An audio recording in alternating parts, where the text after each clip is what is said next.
I'm going to go sign that. Some more sign-ups. We've got things here. And for the email list and the petition, if you'd like to do that.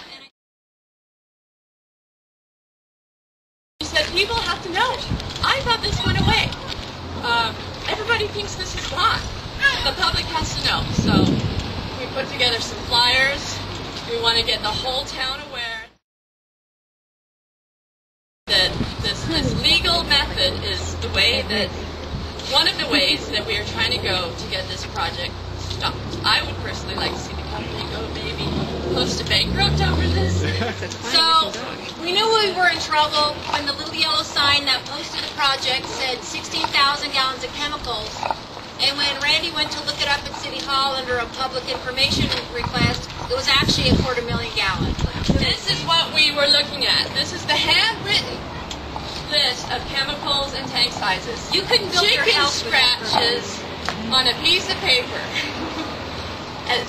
And you're going to build a chemical plant? Is this the kind of, what's the word? Safety, the attention to detail. It just shows you what kind of seriousness, that they just don't take it seriously. They don't take our community seriously. A piece of paper along with some other chicken scratches is what got this project in the door.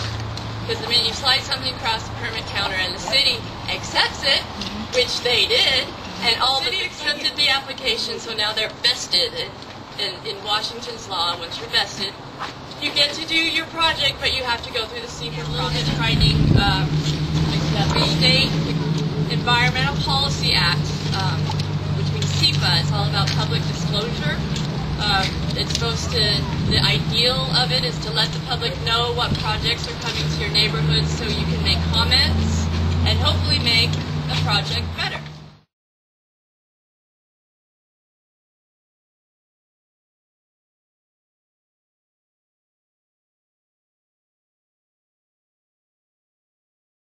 I'm probably boring a lot of you up here and you're thinking, I don't want to know that. I just want it to be gone. That's how you get it stopped. You're on the right track. Yeah, thank you. Woo! That's how you do it. That's how they get in. That's how you stop them. Exactly. We're going to do an environmental impact statement, which begins with scoping for the draft. And that's when we all made some comments about what we wanted to see in the draft environmental impact statement. And this is what we got. It's about ½ an inch. This is a very disappointing document, and it's very disappointing, and we have to make this document much, much better. And wonder where the chapter on blending is, because they're going to do storage, distribution, and blending. But sadly, there is no chapter on blending. So that would be a great comment to make under this document. One on nitric acid for a release of 10 minutes. 10 minutes is a little bit unrealistic. What if the nitric acid tank leaks out completely? And how long is that going to take? And what are the environmental health hazards of that? A ½ mile. And that's the initial evacuation. It could be even greater than that. It could be up a ½ mile to a mile. And they recommend, everybody go upwind. Okay, which way is that? Pick your direction, north or south, or east or west. Back in '96, we were in Chicago, and we had a chemical tank spill off a train, and we were evacuated for 2 days. We had to stay in a hotel, and the cloud killed 2 people. So I'm not sure. It was one of those kind of What chemical was it? It was an acid chemical. It was a chemical cloud.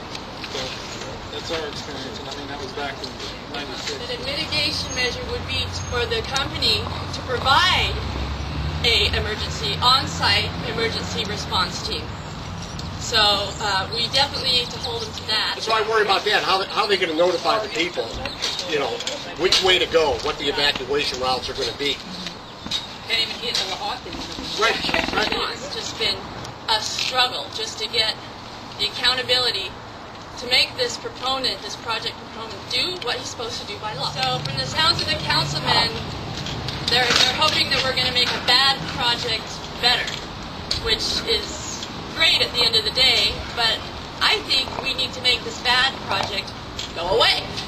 We don't want it here at all.